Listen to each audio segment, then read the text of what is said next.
What's up everyone? This is John from Running Warehouse. I'm a web content editor here, and today I'm gonna be going through my marathon race day essentials. Now here at Running Warehouse, it's always marathon season.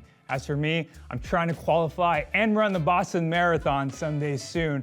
I'm about 3 minutes away, but actually with the new qualifying standards, more like 8.5 minutes, unfortunately. But this is the race gear that I've dialed in and it's worked for me, so let's get into it. All right, so the first thing's probably the most important to us all, and that is your shoes.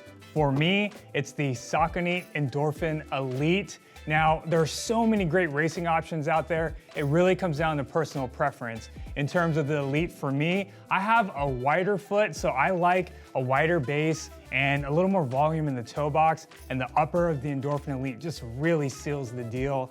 The Power Run HG foam is really explosive. You get these explosive toe offs, and it just feels fast and smooth. I've already run a PB in these shoes, and I look to do it again in the future. Next item is the outfit. For me, I look for a couple of things. I look for something that's comfortable, I look for something that's lightweight, and I also look for something that's stylish.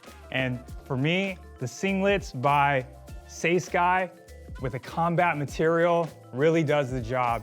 I like how lightweight the material feels, it's moisture wicking, and it looks good.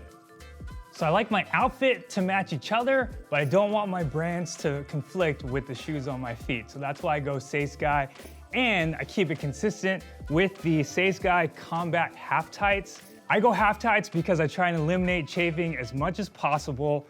I like that the tights make me feel a little more aerodynamic. There's not short swooshing by my legs when I'm running. And with the pockets here, I'm able to stick a few gels in each side as well as the back zipper. So storage is really important on race day when you have to carry your fuel, and these half tights really do the job.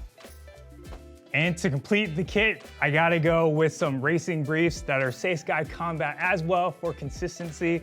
I know that it's a personal preference thing, and for me, I just like that little extra support on race day, so that's the bottom kit right there. So even though I like to run in singlets to eliminate any extra material, I would say that I do run a little cold, pun not intended, although I actually don't know if that's actually a pun.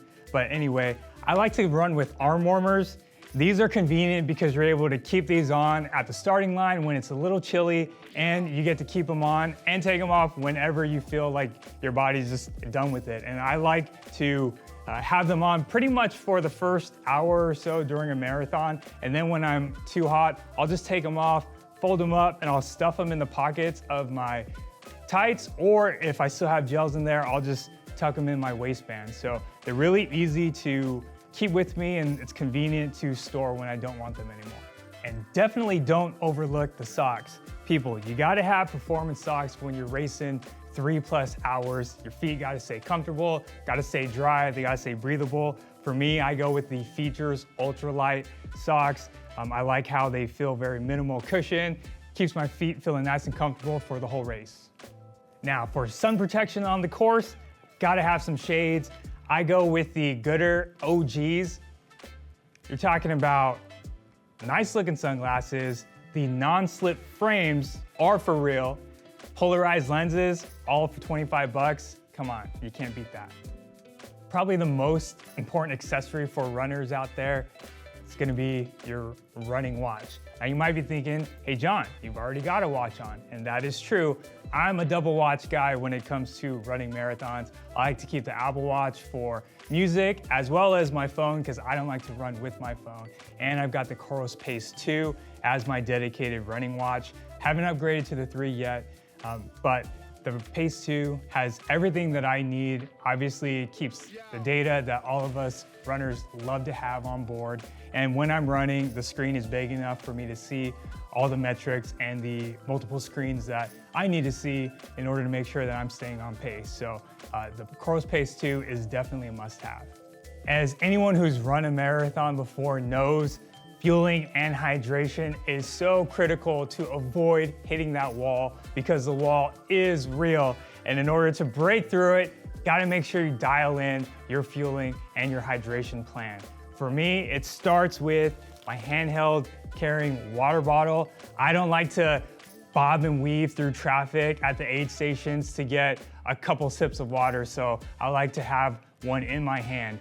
Now, what goes into my water bottle is Maurten Drink Mix 320. It's taken me years to dial in my nutrition and to find things that work for me. I've realized that no matter how well certain gels can go down, having 6 or 7 in a 3-hour time span is just not tenable for me. So I like to start the first hour with the Maurten 320 drink mix. You get 100 carbs and it really allows me to fuel and also hydrate at the same time. So after I'm done with my drink mix, the next thing I use to fuel is gels. I actually like 2 different brands of gels that really work well for my digestive system. Starting off, you got the Maurten Gel 160. I haven't used the Gel 160 before. It wasn't available at my last race, but I've taken plenty of Gel 100s and Maurten just goes down really nicely. It sits in my stomach well, and I really feel that instantaneous push. Next on up, I love Spring Energy Awesome Sauce. Everyone says, oh, it tastes just like applesauce, and they are not lying. It's really good. It's a nice, tasty treat when you're super tired, and it gives you the energy you need to push through when your muscles are starting to cramp. So I definitely like to mix this in every 30 to 45 minutes as well.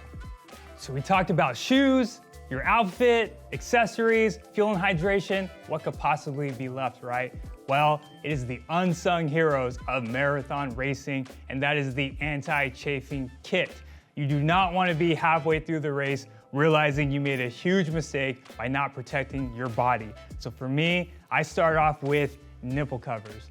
That's right, nipple covers. Let's normalize nipple covers, people. I go with the ProTech Liquicell nipple protectors to make sure that there's no unwanted chafing, and it's pretty self-explanatory to apply, but I'll go ahead and show you anyway. Oh wait, we're not doing that? Okay. Rounding out the anti-chafing department is the Squirrels nut butter. The label pretty much explains itself, but in addition to any other areas that you want protected, I like to go with any place where my material might be rubbing on my body, so close to my arms and my neck, just to make sure there's not gonna be any scraping going on when I've crossed that finish line. So there you have it. These are my race day essentials. We spend months training for a marathon, many miles, blood, sweat, and tears, just so we can toe the line, feeling good and being able to finish strong. This is what works for me. If you're gearing up for your own marathon, you can find everything you need here at Running Warehouse.